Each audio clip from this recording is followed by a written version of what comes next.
hapa hata kwa mama sisi ni media. Hii ni station gani? Angalia kwa. Sawa. Asante sana. Tunamngoja mheshimiwa tafadhali atusaidie. Mbona mnashangilia hivyo sana? Tunashangilia kwa sababu tumeteseka sana na sasa tumeona mwokozi wetu na hako amekuja kutuokoa na tunashukuru sana. Mwenyezi Mungu amulinde, atuokoe. Kenya tumeharibika, asaidie. Asante sana. Yes. Ruto akata miti Sigoi. Sasa tuko na Matiang'i for president 2027. Sigoi, mkata miti kwa sababu Ruto anakuja sasa. Matiang'i anakuja, anatuma. Huyu Kasongo lazima tumwarushe nyumbani, akae nyumbani. Kasongo aende nyumbani. Tulimweka na tutamtoa. Tulimweka tunamtoa. Aende tumeamua kabisa. Tumeamua Kasongo aende nyumbani. Hata kitambulisho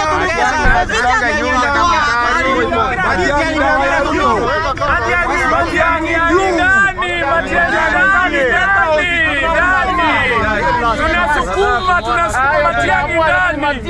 Hata Matiang'i peke yake.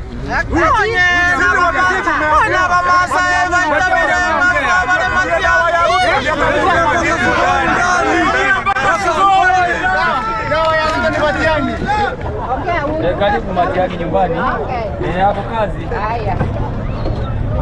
Tuko pamoja.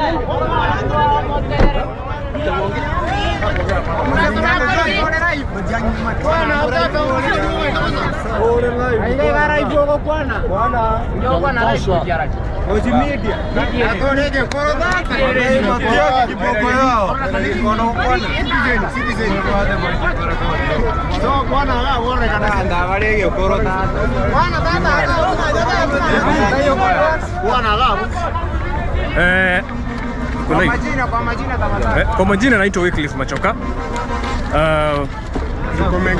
Watu wote Waguzi land, we are sorry behind Fred Matiang'i. This time round the block tunapiga paka mtu wala kupiga Fred Matiang'i. Asante. Niko na mengi ya kuongea. Kulingana na message ya Mungu ilitolewa tarehe 24 mwezi wa 8 2024. God's message to the readers of Kenya, Joel chapter 2, 28 to 29, Acts 2, 17, 18, Isaiah 55, verse 8 to 11, Jeremiah 1, 4 to 9. That is what is taking place in Kenya from 2002. Leaders of Kenya be obedient and take God's advice and instruction, so that it will be well to you. If not, 2027 it will be upside down for your plans. Daniel chapter 5 verse 25 to 28. The 6th president whom God has chosen will come from a smallest tribe in Kenya. If he will take God's advice, he will be his chosen blessing to lead his people. Uko na maoni gani kuhusiana